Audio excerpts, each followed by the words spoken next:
Bonjour et bienvenue sur ce point de marché professeurforex.com. Tout d'abord un point sur l'actualité macroéconomique avec bien sûr la dégradation de la note de la dette américaine par Standard & Poor's intervenue vendredi soir. Donc qui a eu pour effet un véritable vent de panique sur les marchés, notamment asiatiques la nuit dernière, et puis sur les marchés européens, et puis notamment également sur l'euro-dollar ce matin. Donc on a un impact fortement baissier de cette dégradation de la note de la dette américaine.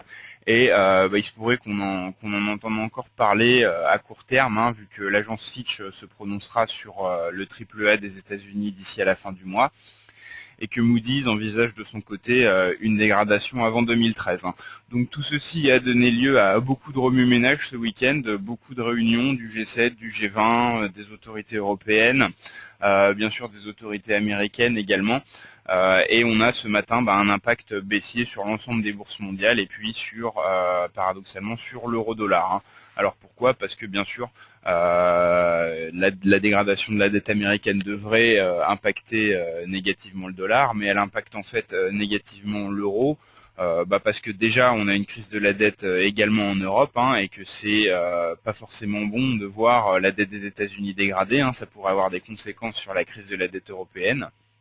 Et puis, dans un scénario du pire, où on pourrait imaginer que la dette américaine, que les États-Unis fassent défaut de paiement, ça entraînerait bien sûr des conséquences catastrophiques pour l'ensemble de la finance mondiale. Mais on peut aussi se dire que les États-Unis seraient pas les derniers à se relever dans ce cas-là, et ce qui est aussi une analyse et une réflexion qui permet d'expliquer le fait que cette dégradation de la note de la dette américaine ait un impact baissier sur l'euro.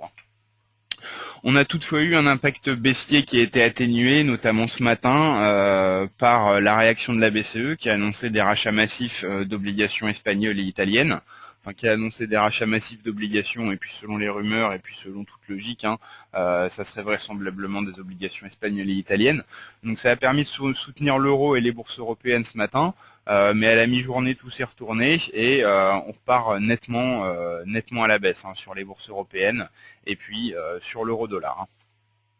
On va maintenant faire un point sur la situation graphique des devises majeures, vu qu'aucune statistique sera attendue aujourd'hui, ce qui, soit dit en passant, laissera tout le loisir aux opérateurs de ruminer leurs inquiétudes au sujet de la dette américaine et de la dette européenne, ce qui pourrait bien sûr peser sur la paire euro-dollar. Donc aucune statistique attendue aujourd'hui.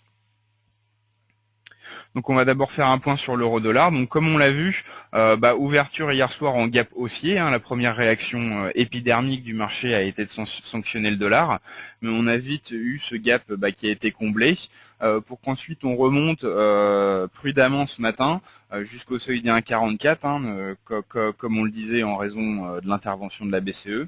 Et là, on a l'optimisme général qui recule, et ce qui pèse nettement sur la paire euro-dollar, qui est passé rapidement sous les 1,43 et qui évolue actuellement autour de 1,4250.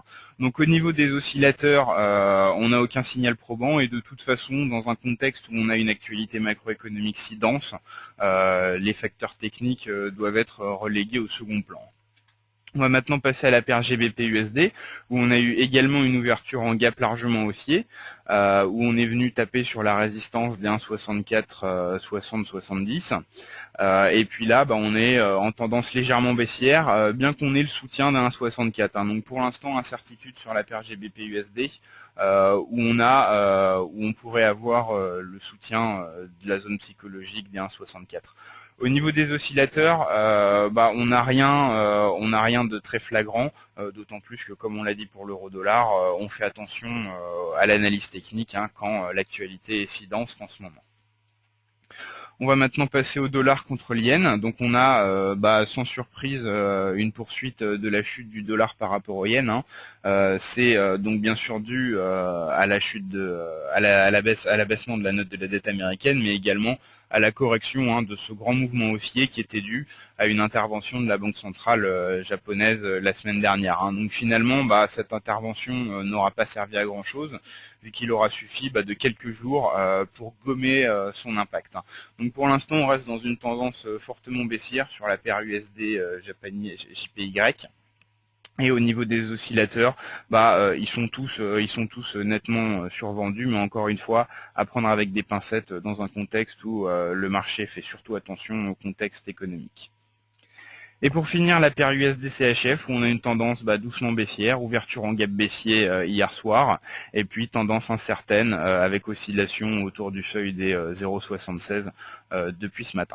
Donc ce point de marché est désormais terminé. On vous donne rendez-vous demain pour un nouveau point sur l'actualité du Forex et l'analyse technique des 4 paires majeures. Bonne journée, au revoir.